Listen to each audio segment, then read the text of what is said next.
Boy, Kenny Hendrick is still struggling up against the wall. He has wore the right side of that car out. Now he's just trying to find a hole to get to the bottom. Yeah, this race very emotional for this team. They had the tie-dye paint job was to be able to draw attention to legendary bluegrass singer Barney Barnwell, who's battling cancer. And this car was supposed to be at Barney's Ranch for a big function tomorrow, but they are struggling here with it tonight. Now they're still rolling the trailer right now. If he'll take care of it, he's got to get in here and get some tires.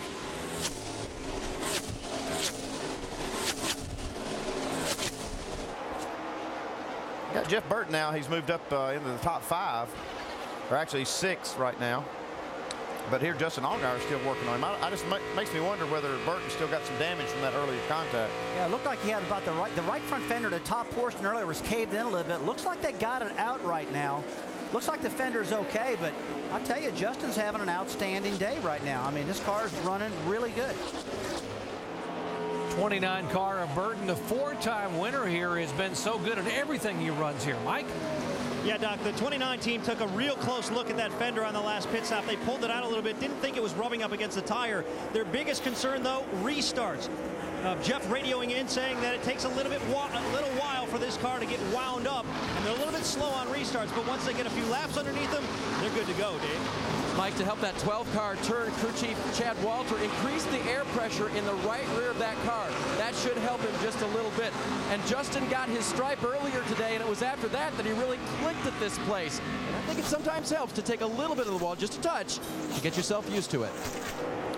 Done a great job so far. Look here, he's working inside of Jeff Burton. And Jeff Burton is one of the best that's ever run here.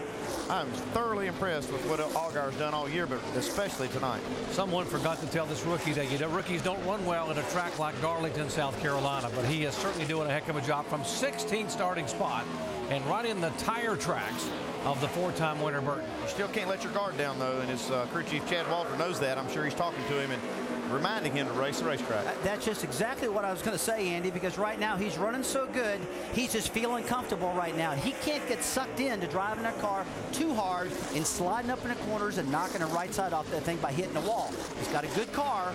Don't overdrive it right now.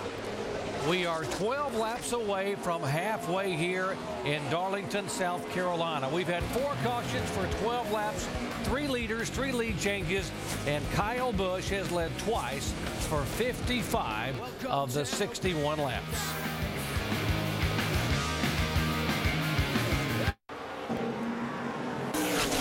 NASCAR Nationwide Series with its once-a-year stop at Darlington, South Carolina. It's been pretty action-packed right from the beginning of practice this morning. Turn 1, lap 1 of the race, and right on through 4 caution flags now, and we're not even yet to halfway. And you figure we've probably got quite a few more still to go in tonight's running of the Diamond Hill Plywood 200. Kyle Busch led the first 39 laps from the pole, and Carl Edwards went by him for 5 laps. On a set of pit stops, Kyle went back out in front, and now he's extended his advantage to 2.5 seconds over the new second-place runner, Matt Kenseth. Time for our Nationwide Insurance up to speed. Mike, how about an update on the leader? Yeah, how about him? We all know about his insatiable appetite for success and winning, so consider this. It kind of gives us a glimmer of how excited he was about getting in this car tonight. After practice today, with which they quit early, Jason Ratcliffe, his crew chief, asked him, is there anything we can do to find a little bit more speed? Kyle's answer was, no, we're real good. You rarely hear that from Kyle Busch. He was satisfied coming into this race, and as he pulls away, we can understand why, Jamie. And Mike, right behind Kyle is Matt Kenseth. He's working his way forward. Remember, he's won here twice. He almost won last year when they had to pit for a loose wheel. Now his Cup crew chief, Drew Blickensderfer's been over here talking to Eddie Pardue, his crew chief, and it seems to be working. Last pit stop was good, and Matt is happy with the car. Right behind him, Jason Leffler. Now, you guys, we reported that he was wondering if it was the tires. Well, now he is thinking it is the wheel. A loose wheel is what the 38 believes is happening, although his lap times remain consistent. We'll keep an eye on it. Shannon? Jamie, running right now in 4th is Eric Darnell in that number 6 car. Now, this is Darnell's very first start at this racetrack, and because of that, he spent most of the practice shadowing his teammate Carl Edwards in that 60 car. He watched his line, followed him, then switched places, and Carl followed behind him. Carl and then Eric got out of the car, and Carl said, good job, man, you're doing a great job. Eric said it was great for his confidence. Dave? Shannon, good thing he wasn't shadowing his radio. That thing still doesn't work right now for Carl Edwards, and they don't know if the car is really loose or just a little bit loose. They do know that it's free on new tires. They put on stickers, the unscuffed kind, and the car will not handle right now. Mike? Well, Dave, Jeff Burton has a combined 6 victories here in Darlington, 2 Cup, 4 Nationwide, so you know he understands what this track is capable of, which may lead to the explanation why he quit practice early today. He said it was just too treacherous out there. Too many guys were hitting the wall, and he felt like he would be one of them if he kept up with it. He's been pretty good out there so far, Dave.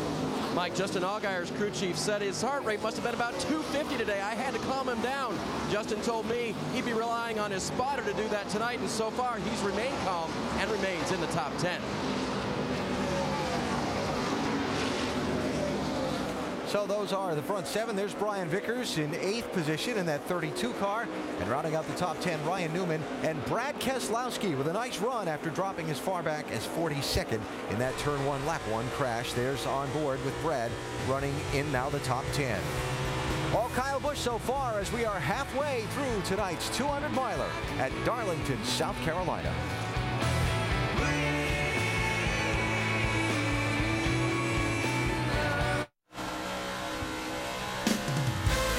Playoffs continue on ESPN and ABC tomorrow night with 2 conference semifinal games. Action tips off at 5 Eastern on ESPN as the Mavericks look to get back on track at home against the Denver Nuggets. Then at 8 o'clock Eastern time on ABC, LeBron James, the MVP, and the Cavaliers face the Hawks.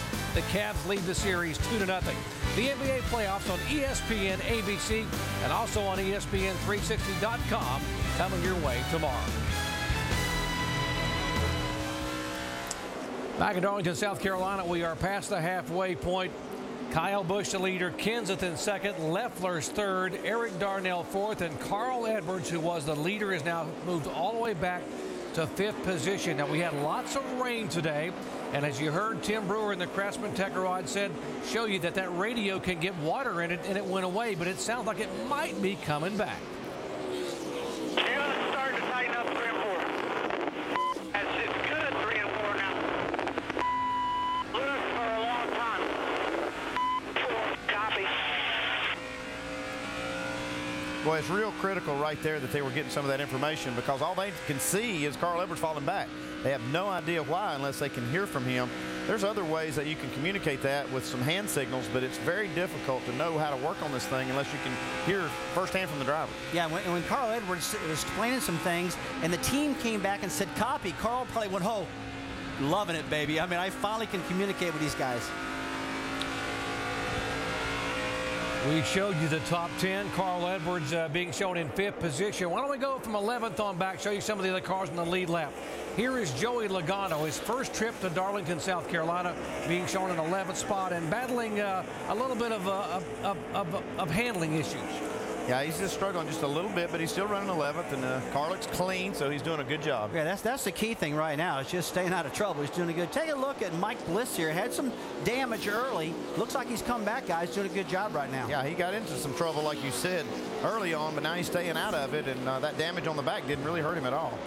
Michael McDowell, who last week got that top 10 finish. Great run for the 47 car. 3rd time this year he's been the highest finishing rookie. McDowell now running in the top 15 and 13th spot. Yeah, but if he'll look in his mirror, he'll see my sleeper. Scott Wimmer started pretty far back, but he's doing a good job just moving his way up through there, just like a veteran that he is. Well, they hit that wall early. He doesn't want to hit that thing again, so he's doing a good job driving that thing right now. Wimmer started back in 27th position. Now behind him is the car that was sort of ran in the middle of the pack here all last year, but in the final 30 or 40 laps really came on strong. Talking about the 66 car of Stephen Wallace, who had a 5th place finish here a year ago. Yeah, he's right behind his brother Kenny. Kenny's a lap down, but Steve is still, still trying to get some good laps out of this thing, even with the damage on the right front. Behind Stephen Wallace is Scott Speed in the 99 car, the Michael Waltrip Racing Toyota. And Scott showing in 16th position. And the last car, guys, on the lead lap, another rookie driver in the 11 car. Scott Lagacy Jr., he had a little incident in practice. Knocked the back end of the car around a little bit, but here he is now running real well. He's got a little damage on his left front fender. And boy, that's the last thing you want to see in your mirror. There's a leader right now. Kyle Busch running him down. And he's just hoping for a caution right now, else get the lucky dog, something like that. Well, that's the guys on the lead lap. There are 16 of them. Kyle Busch, our leader. When we come back, we'll be talking about planned pit stops here in Darlington.